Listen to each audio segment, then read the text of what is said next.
Oh, oh yeah! Hey, listen. Why aren't you listening? Hey, listen. Why are you not listening? Hey, listen. Hey, listen. Hey, listen. How's everyone doing?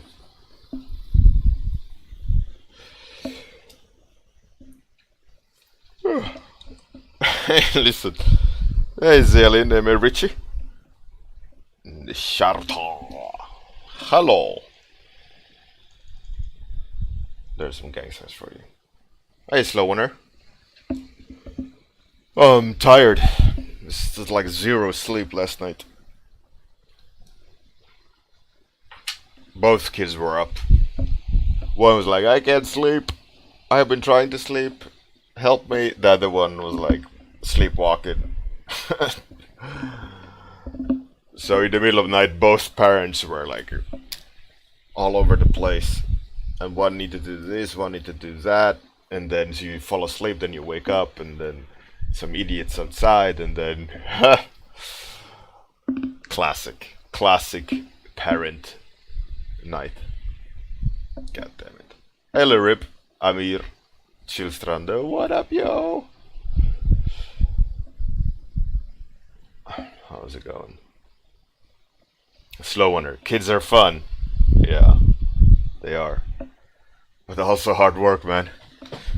But you have to accept that challenge when you make a human. You know, you can't half-ass it. You gotta be there for them and love them. You know.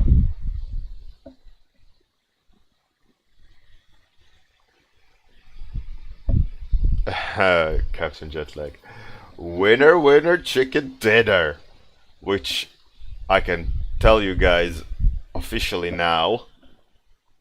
Concept Sam, good morning, Quentin. Officially now, check it out. I won. I am number one. I am officially best in the world. Maybe not best in the world. But I won. First place. Check it. Check it. Yeah. And Mr. Weirder Chicken Dinner. I'm gonna get to go to THU for the first time, which is sick. And this is number 2. Really lovely. I really like this one out of all the other ones. It's really cool. And this is number 3. Also very nice.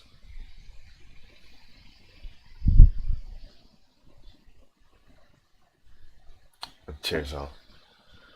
Yeah, number 2 here is really nice. I'm assuming it was a close call between me and number 2, because it's a really good one. I can see the gap being larger between 2 and 3 versus 2 and 1.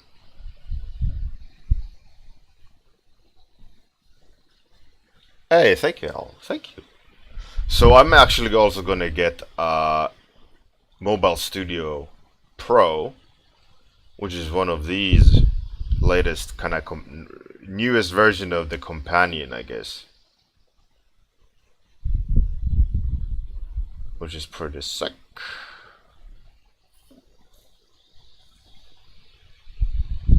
Dynamic shimmy. Dynamics. Yeah, loads of dynamics. Really cool painting. But look at this. This is way cooler. You see? You see? Because it's mine. Just kidding, man. Yeah, so I won. All praise me. No, man. Okay, so let's do another creature. Let's do another creature. Let's start a timer. And I'm gonna just start with a rant, a little, not really a rant, but Luribb posted this one, and I want to address a little bit of the issues I see with this and his other ones, and it's an issue I see with a lot of artists, and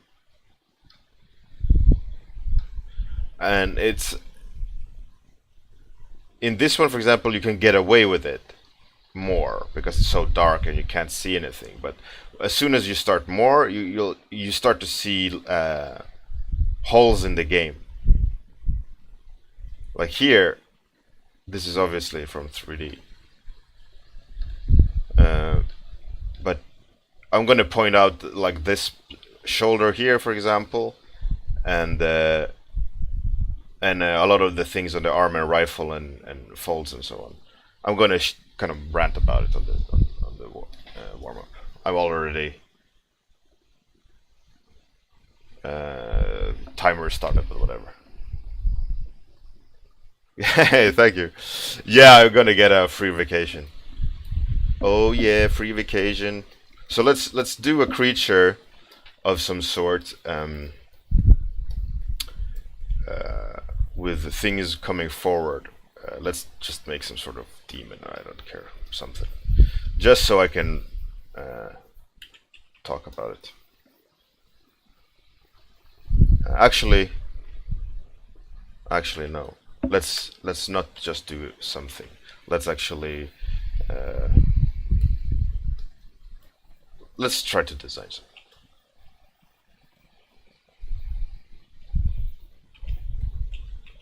Anyways, so one of the things that I noticed that that Luribb was doing, which I noticed a lot of other people doing, Zix Nano, you can submit something. Just go on Discord.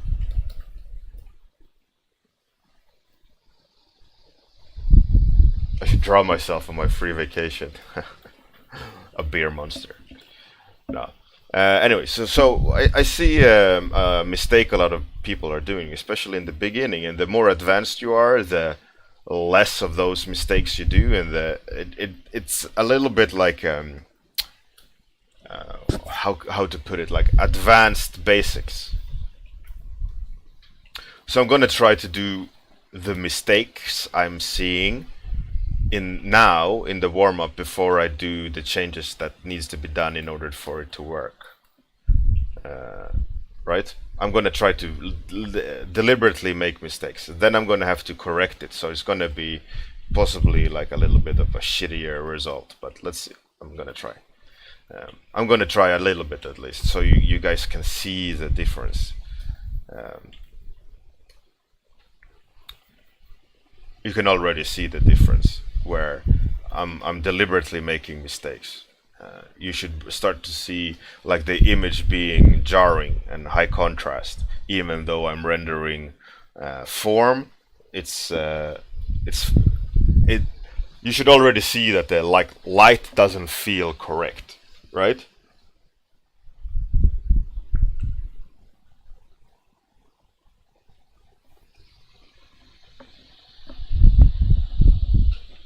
Hey, Kirill. Hey, Captain Bows! Arr, how's it going? Yeah, so a lot of work I see, for example, Luribb, I told him to go back to basics and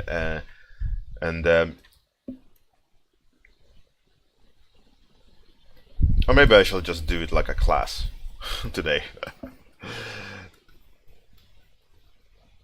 Let's switch this up. So what I told Luribb to do is render basic geometrical shapes, right? You know, we have all done the basics of a sphere with a terminator and you know, all this, right? And I told him, okay, do those a few times, control your brushstrokes,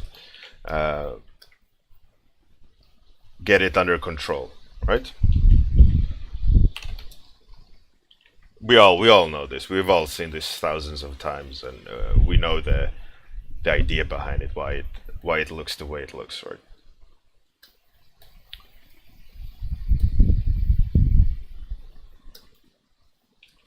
And you know, if the lights come from that angle, there's going to be some bounce light. You know, it's going to be a dynamic lighting condition, right?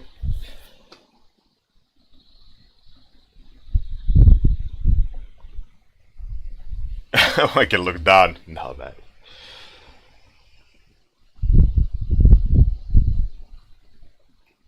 Anyways, right? So we get this part, right? But the idea about why I want you to do this and why it's really important to practice it is you can go basic.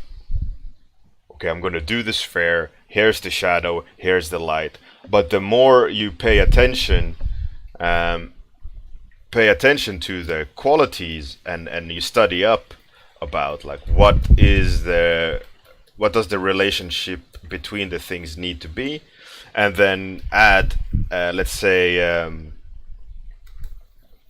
material into the mix, or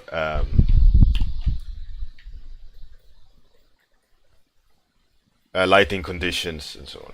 You know, and we do these things, but it's important to do them because you can do them basic or advanced.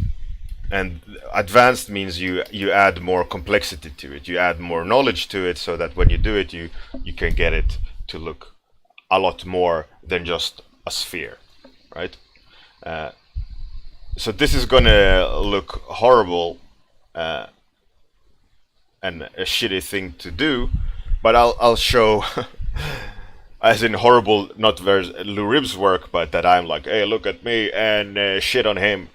That, I mean, horrible. So forgive me, Luribb.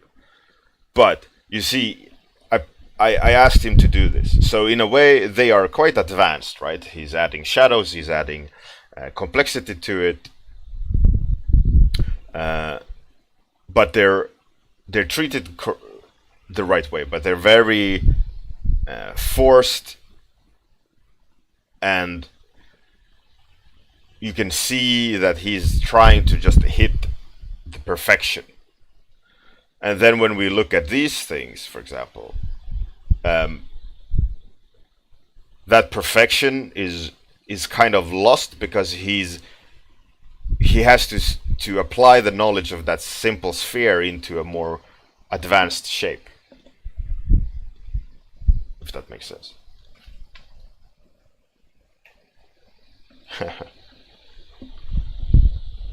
Hey, Andrem, thank you. Thank you very much. So, if we then switch to this one, right? We're doing the monster stuff, and I'm now correcting the deliberate mistakes I did before, and I'm pushing and pulling the form correctly into depth. And it's like an artificial depth because I set the rules myself, but like big picture wise, I'm breaking it down like a sphere, like I did here, right? Which part is turning away from the light, and which part isn't. But the difference here is, like I asked him also to merge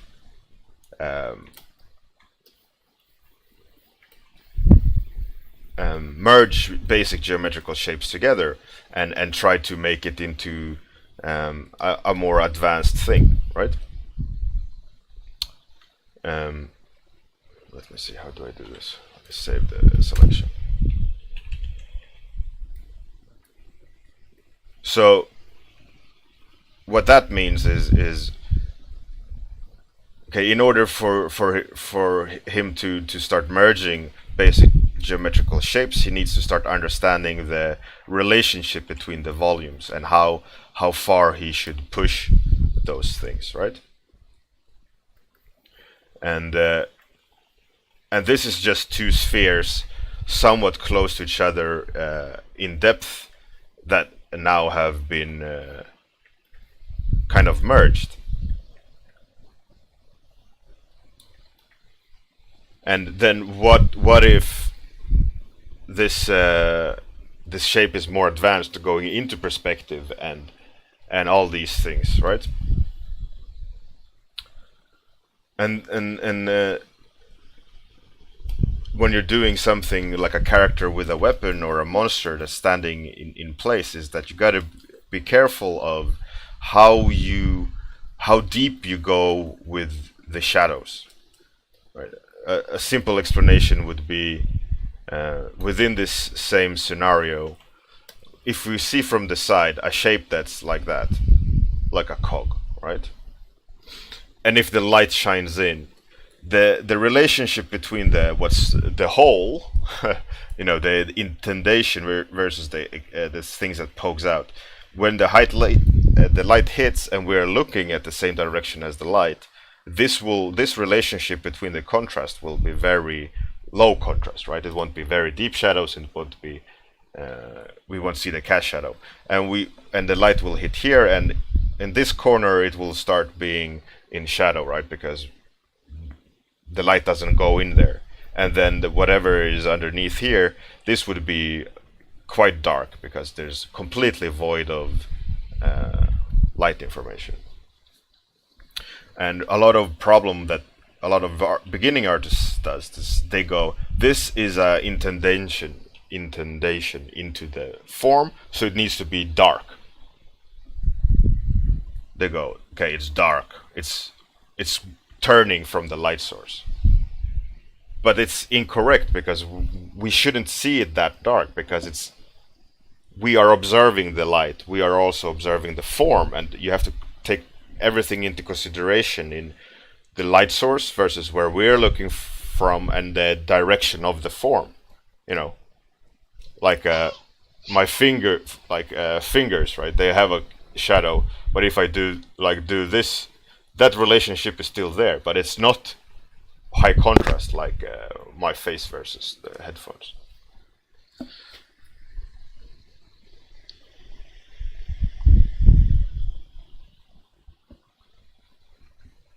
So, that's the idea, right? That why breaking something down into basics is really important for you to understand what you're trying to do and what you're trying to learn.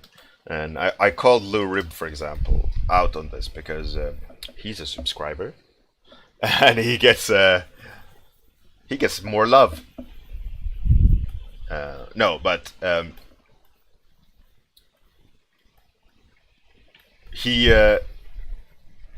it's a clear mistake I can see in his knowledge, or a gap rather than mistake, a clear gap in his knowledge when I look at his art, is that he flattens a lot with values, because he just goes high contrast, like this should be a shadow, this should be in light, but nothing takes in consideration of the placement of the volumes and the light versus the light source. And then we could go in even further, make it more advanced and go, this creature. Oh yeah. Oh yeah, do you see? I fixed it. Gria. Thank you very much for the tier 1 subscription. For 4 months. Crazy. For the 4th month. Nice. Oh yeah.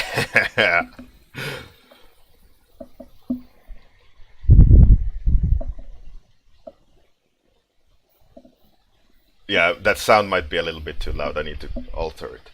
So then you're for example, you're putting the character into a scene, and the second you're putting it into a scene with conditions to it, you really gotta apply those conditions, right?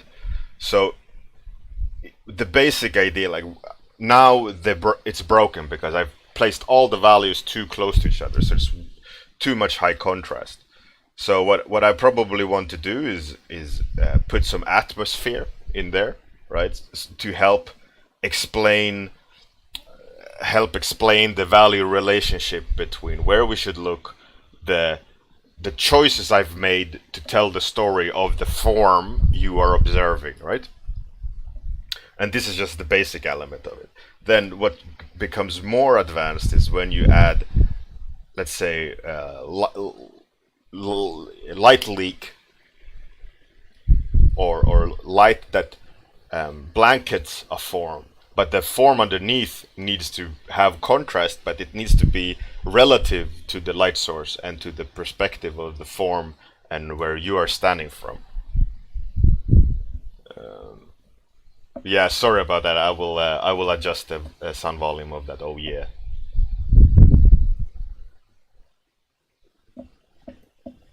So, for example, like without this layer of like a realistic light, right?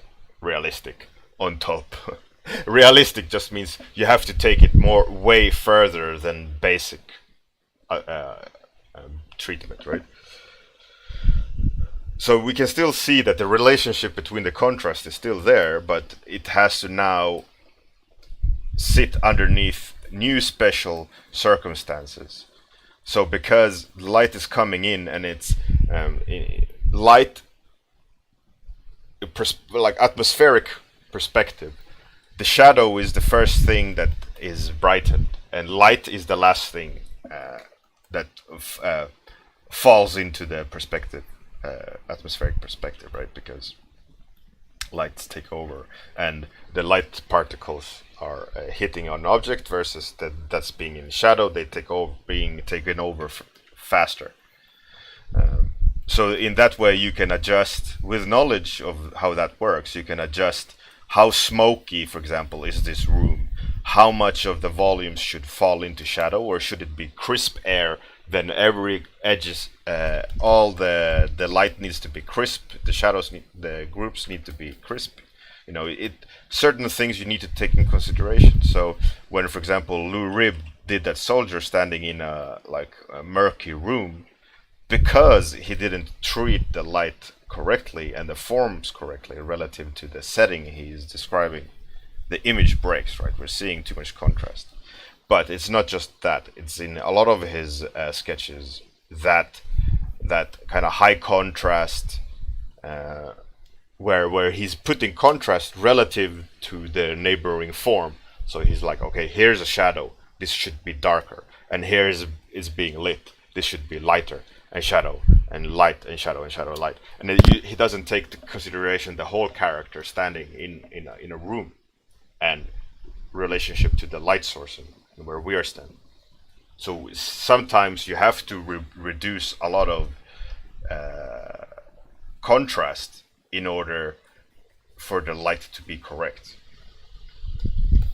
Does that make sense? I hope it makes sense. It became a lesson day today rather than a full-on warm-up.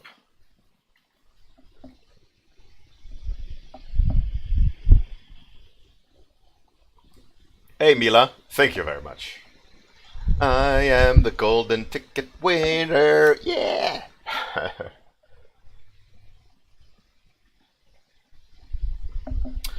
Gria, well, in a way you can say that you can do that, but you can also play with light and conditions. Like, what if you, as a character standing in front of an upside down world, and the light acts differently? But the thing is, like, when you go realism, you have to go realism. If you go stylized, that's fine. I don't, it doesn't matter as long as it's consistent. And if you want people to understand the realism or the stylization, you have to anchor it in something that we can relate to, because you can't ask the viewer to fully educate themselves in your specific conditions in the world that you're creating, unless it's clear and communicated efficiently, so that when they do observe it, they go, all right, I get it. It's normal light, but not acting the same way. And whatever those conditions are, it has to be solid and has to be communicated correctly. And the hardest thing to do is break light to make it look correct, even though you're doing it wrong. Because we are used to seeing correct light constantly.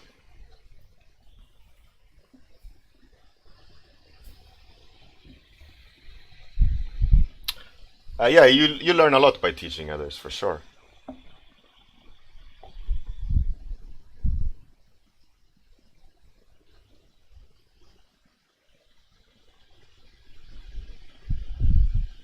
Hey, Giacomo, what up, what up, what up?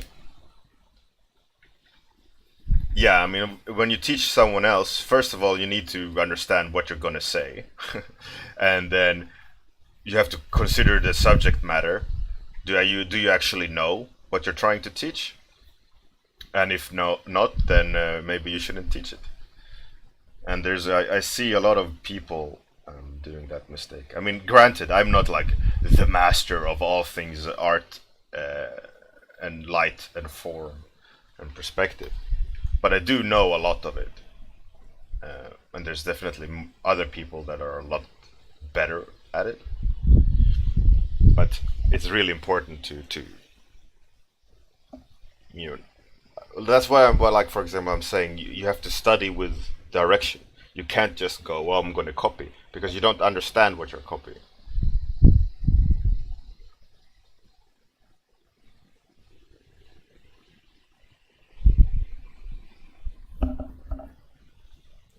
And it doesn't matter who you're trying to teach to. When it comes to self-education, when you're educating yourself by teaching someone else, but then of course the fact. Oh, great. Hey, Luribb, thank you very much, man. Ah, small token of gratitude for giving a free class and being awesome. Go warm-uppers. Oh yeah, oh yeah, high five. It's all good, man. My pleasure. And thank you very much for that donation. Warms my cold, cold heart. Yeah, so for example, now that I want to... hey, White Math, how's it going? So let's say I want to go and add detail to the head. Right? If I would start going like, okay, contrast. Like that instantly breaks the illusion of depth, right? Like, oh, it should be this, it should be that. And now there's no more. It works a little bit because everything else is forced into the relationship of the light, right? But one way to correct that, if you notice it, you just make a lighter color layer, and you sample the like relative darkest point in the scene around that area, and you can just kind of brush the too dark aspect away, and then of course you can like pretend that the light bounces and bleeds into the shadow a bit, so it's not so binary, like rigid, because light bounces off surfaces, and different kinds of surfaces and different kinds of light intensities, they behave differently in different situations.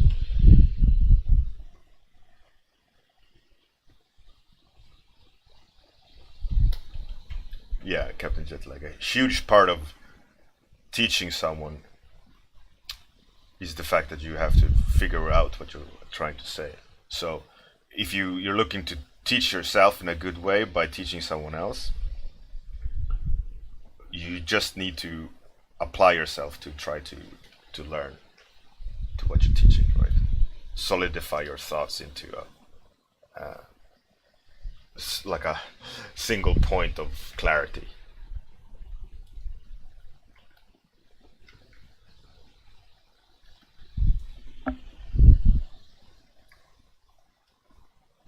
It's like trying to teach a kid to swim or whatever. You just can't go, "Oh, well, you pedal.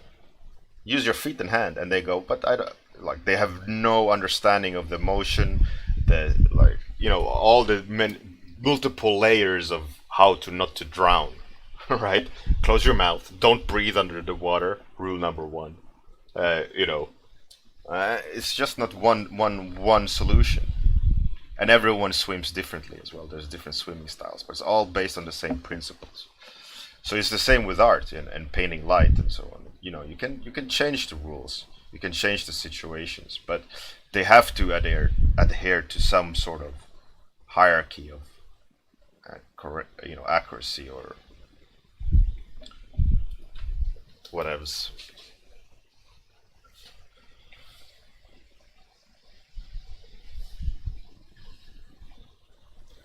So that's hopefully it's evident here in this little I guess little rant about light and the mistake you're doing, Luribb. the problem is when let's say you have done the atmospheric light, how it comes in and affects, like a light leak through a lens. Um,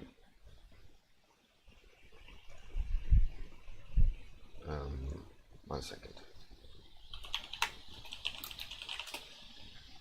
Just to clarify, like a light leak, is these kind of things, where the light hits the lens and well, this is obviously Photoshop times 10, but it is atmospherics, right? We can see value difference there, but there's also these stripes because the light hits the film and it overexposes through the lens. And all these sort of things is the more layers of realism you add to it, the more of these things you need to be aware of and understand. And when you understand the principle of them, you can adjust them accordingly to the situation you're trying to create, right? So going back to it again about your studies that I tried to push you to do was to start thinking in the way of that there's multiple conditions you have to consider when you're having more complex shapes. So start with the basics of like that one sphere, and that one sphere you can paint in many different ways, right? You can make it very basic or very, very advanced. But there are conditions you have to start thinking about. It's like a friend of mine.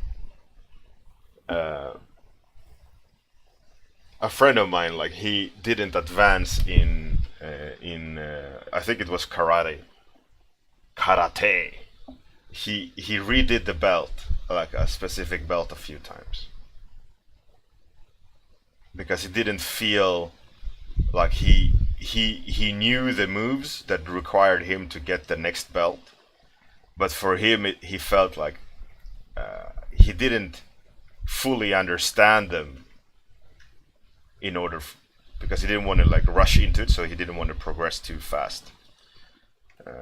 So it's like you can paint a sphere or you can paint a sphere. There's a difference, even though I said it like a full-on idiot. There's multiple layers you can start thinking about when you're just painting a simple basic thing. Like John McCoy talks about this in some of his lectures as well. Like just drawing a box in perspective with conditions of light and perspective. Doing that is really, really hard to do perfect. And a lot of people think it's a very basic thing,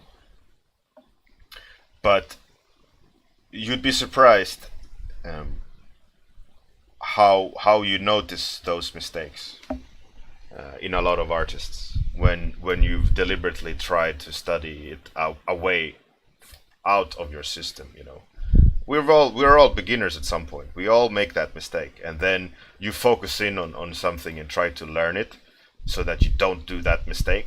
And then of course when you're aware of those mistakes, you see them everywhere. But up until that point, until you don't understand it, you can't see the mistakes you're doing.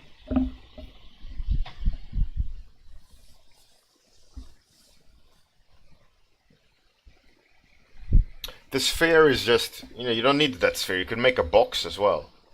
It's all, or a blob, or a coffee cup, or whatever. It's just a matter of keeping it basic, so you don't get flustered by all the layers. And when you're keeping it basic, you can focus in on these simple things instead of trying to do a soldier with a rifle in a hallway with smoke behind him and emotions and different types of materials, right? That is something that's advanced. If you're going to paint it from scratch, that is, quite a tall order of many different things to control. So by keeping it simple, just scale it down to manageable chunks. I'm not saying you have to do a sphere. I'm not saying you have to do a just keep it simple so you can go advanced. Making something simple in a real advanced way is really hard. And if you're trying to learn something, it's better to take it easy in that sense and try to master the basics before you know, make an illustration. But both are really important to do. Oh, rant. No, I don't talk to myself.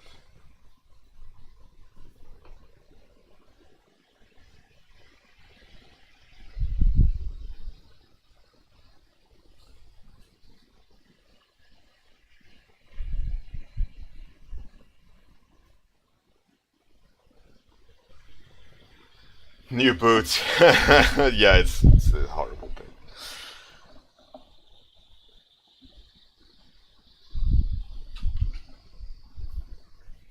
All right. That's it. Let's see if we can't raid anyone. What are you doing? Oh, looks pretty cool. Oh, that's a beautiful paintings reference. What are you doing? What are you doing? You?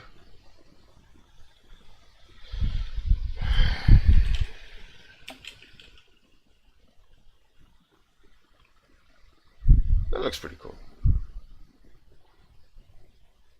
Even though that looks pretty cool too. Copic markers. Alright, let's go and look at the Copic marker one. It looks pretty cool. Looks pretty interesting. Let's see. Raid.